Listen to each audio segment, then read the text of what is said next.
We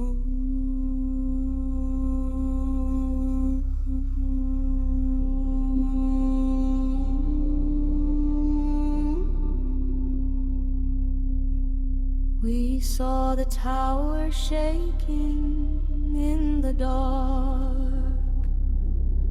the devil's chains leaving their mark in the cramped room where the shadows creep,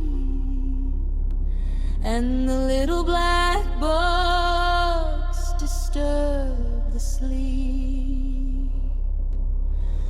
The docile ghosts that fill the empty space, trying to hide the true lover's face. But the dragon woke in 1988 to rewrite the code of fate.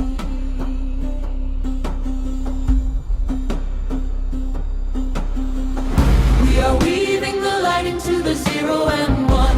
The master builder's work has just begun. Pour the water, temper the alchemical heat, where the rose kingdom and the circuits